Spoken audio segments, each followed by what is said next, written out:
Solar plus E V combination, E V charging combination, എന്താണ് അതിനെക്കുറിച്ച് പറയാനുള്ളത്? അത് എത്രത്തോളം ലാഭകരമാണ്? ഇപ്പോൾ ഇൻസ്റ്റാൾ ചെയ്തിട്ടുണ്ടാവുമല്ലോ തൃശ്ശൂർ, ഇപ്പോൾ അങ്ങനെ എന്തെങ്കിലും എക്സ്പീരിയൻസ് ഉണ്ടോ?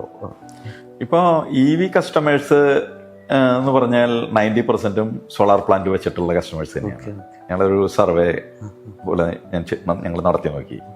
അപ്പോൾ തൃശ്ശൂർ, എറണാകുളം ഡിസ്ട്രിക്റ്റുകളിൽ, പാലക്കാട് ഡിസ്ട്രിക്റ്റുകളിലെ ഇ വി ഓണേഴ്സിനെ വിളിച്ചു നോക്കിയപ്പോൾ ഇ വി ഓണേഴ്സ് നമ്മളൊരു 100 പേരെ വിളിച്ചാൽ 1-2 പേര് സോളാർ പ്ലാന്റ് വെക്കാത്തവരുള്ളൂ. എല്ലാവരും സോളാർ വെച്ചിട്ടുണ്ട്. കാരണം അവരെ സംബന്ധിച്ചെന്ന് പറഞ്ഞാൽ ഒരു സോളാർ പ്ലാന്റ് വെച്ചിട്ടുണ്ടെങ്കിൽ ഇ വി ഓണറെ സംബന്ധിച്ച് ഫ്രീ ഫ്യൂവലാണ് അത്. അപ്പോൾ അവരെ സംബന്ധിച്ച് അത്ര വ്യത്യാസമാണ്. അപ്പോൾ ഇ വി ഉള്ളവരെ സംബന്ധിച്ചാണ് സോളാർ പ്ലാന്റ് ഏറ്റവും ലാഭകരമാകുന്നത്. പക്ഷെ അവരെ സംബന്ധിച്ച് വീട്ടിൽ എനർജി ബില്ല് ഇല്ലാതാവുന്നു, ഫ്രീ ഓഫ് കോസ്റ്റ് അവർക്ക് വണ്ടി ഓടിക്കാൻ പറ്റുന്ന ഒരു 1 ടൈം ഇൻവെസ്റ്റ്മെന്റ് ആണ് വരുന്നുള്ളൂ. ഒരു ഇ വി എടുക്കാന്ന് പറഞ്ഞിട്ടുണ്ടെങ്കിൽ ഒരു 20 lakhs ഇൻവെസ്റ്റ് ചെയ്യുന്നുണ്ടാവും.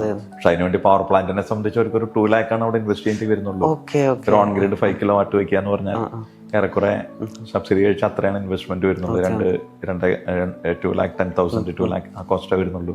അപ്പൊ ആ ഒരു ഇൻവെസ്റ്റ്മെന്റ് ഒരു വണ്ടി വാങ്ങുന്നതിനെ സംബന്ധിച്ച് നോക്കുമ്പോൾ ഒന്നുമില്ല. അതുകൊണ്ട് തന്നെ ഇ വി ഓണേഴ്സ് ഒക്കെ സോളാർ പ്ലാന്റ് വെച്ചിട്ടുണ്ടെന്ന് മാത്രമല്ല അവര് ശരിക്കും പറഞ്ഞാൽ വളരെ ഹാപ്പിയാണ് ഈ കാര്യത്തിൽ. ഫ്രീ ആയിട്ട് വണ്ടി ഓടിക്കല്ലേ.